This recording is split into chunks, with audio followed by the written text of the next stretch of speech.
Well, hello there, everybody. My name is Tony Grillo, and welcome to my channel, Wisconsin Hugs. I haven't shared any stories in a while, so that's what I'm going to do today. Happy Tuesday. It's July 12th. Year is 2022, and right now it's 3:07 p.m. I am parked for the night at a Costco in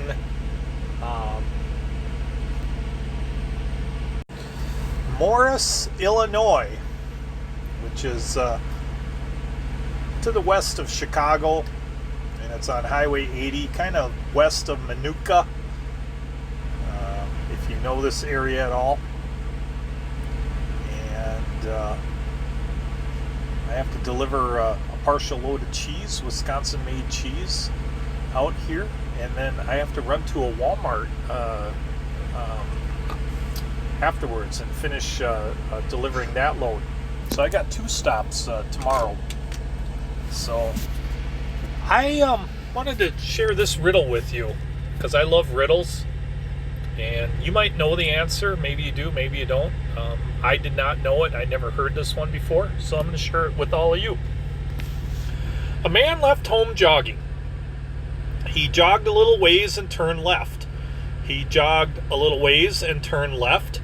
Jogged some more and turned left. As he was jogging home, he noticed two masked men waiting for him at home. Who were the masked men? Why did he leave home jogging? And then I put the answer in the comments. So I just wrote this not too long ago, so nobody's commented on it yet, but I'll show you the answer. Now, it's so obvious if you see that. You're like, oh, for crying out loud. And who were the two masked men? Right there. The catcher and the umpire. So he must have hit a home run. And he was jogging around the bases. Or maybe he hit an in-the-park home run. I don't know. But, so he was playing a baseball game. So I thought I'd share this picture with all of you. This was taken probably a few years ago, and I hadn't quite grown out the beard yet, and I'm wearing a Hershey's t-shirt, and I bought that shirt when I was losing a ton of weight, and I started wearing smaller shirts. I wasn't wearing like double extra larges anymore. I went down to extra larges, and then I started wearing larges, and this was the first large shirt I bought. I was at a thrift store, and it was only like $1 or $2, and I bought it because I haul a lot of whey powder out of Wisconsin, and I hauled it to the Hershey's plant that was located in Illinois.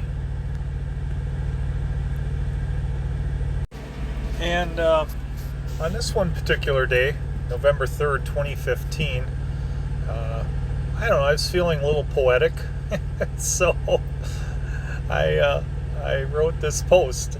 Life is like a road. It can be foggy or confusing. It can be sad or lonely. But just keep going, because eventually that glorious sun will shine, and that road may take you to a place called Oblong, Illinois. And that might not be bad. It's a funny name for a town. Or maybe you might continue on and find a Hershey plant in the next town. Then you know life can't get any sweeter than this. Think of me when you eat those Whoppers or a Hershey almond bar. Happy Tuesday, and a 10-4 good buddies to all of you out there. May our roads meet someday, and maybe we can share a kiss. A Hershey's kiss, I meant. Ha ha ha. And then these were some pictures here of that ride when I was on my way to Oblong. I believe that is Highway 131, I think. And then I threw a couple pictures of here of the sun, coming out and the roads clearing up. And then this right here is a picture of the Hershey plant that I had to deliver whey powder to. Thought I'd share this picture because it showed up on my thing. This person right here is Chuck Grillo, and he is a cousin of mine, my dad's first cousin, and he's from Hibbing, Minnesota, and he was a famous coach in baseball and hockey, and he was a player as well. And then he went on to become a NHL scout for the Pittsburgh Penguins, and he was a member of that organization when they won the Stanley Cup. And he also ran a hockey school. He did sell the hockey school because he's at retirement now, and he just wants to retire now and enjoy life. And but on the wall of his hockey school, he had pictures of all the hockey players that had trained at his hockey facility in Minnesota.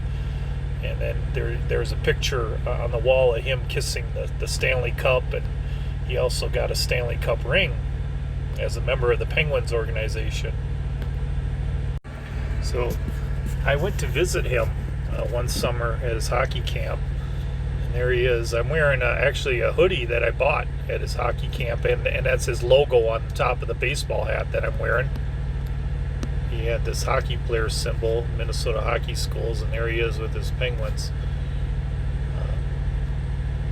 And he was like, hey, do you want to see the ring? And I'm like, hell yeah!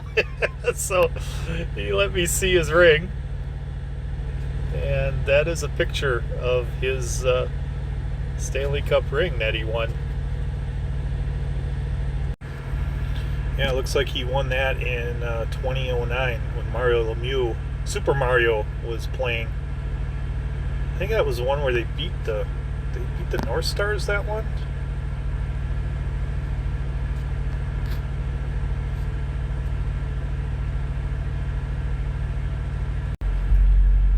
So yeah, I think it was the Hurricanes, the Carolina Hurricanes, that they beat. Looks like they beat the Hurricanes, they beat the Red Wings, they beat the Flyers, and I can't read the other one that they beat. Yeah, pretty cool. First time I've ever seen a Stanley Cup ring. So this picture right here is of me with my daughter. It was from a few years ago. Her name is Elizabeth. When she was a very young girl. She's the reason why I wrote the book, Cucumbers the Rabbit, and she's also co-author. A lot of the ideas came from her, or we discussed certain plot ideas, and so she had a big role in if it hadn't been for her, that book would have never been created or written. And I'm going to share one story about me being a dad and raising her. Okay, so I wrote this post about my daughter. It was back in September 21st, 2017. I said, good morning, peeps. On my way to Indianapolis today, and being it's Thursday, I thought I'd keep it light this morning and talk a little bit about being a dad that was raising a little girl. My youngest daughter is now a senior in high school and already busy applying for college, while the other kids are grown up.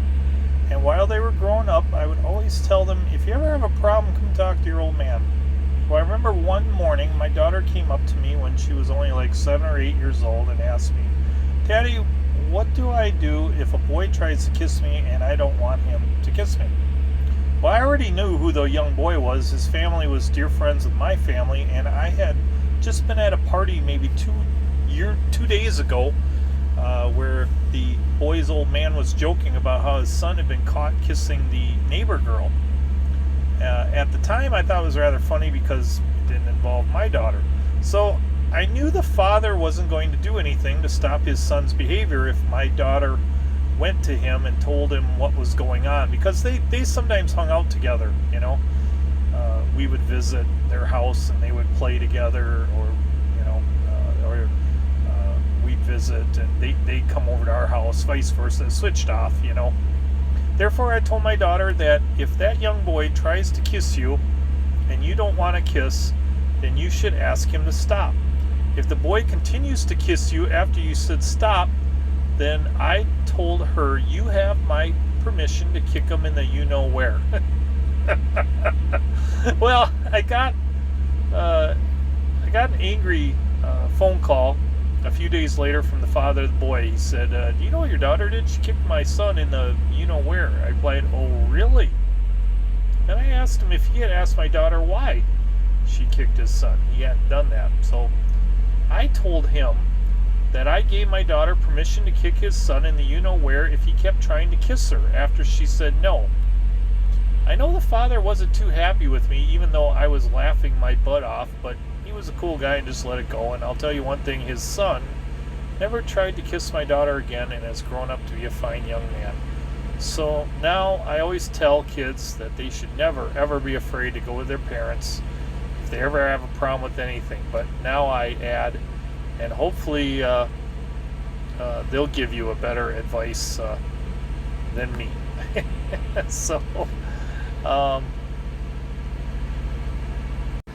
So I'm going to sign off, but I thought I would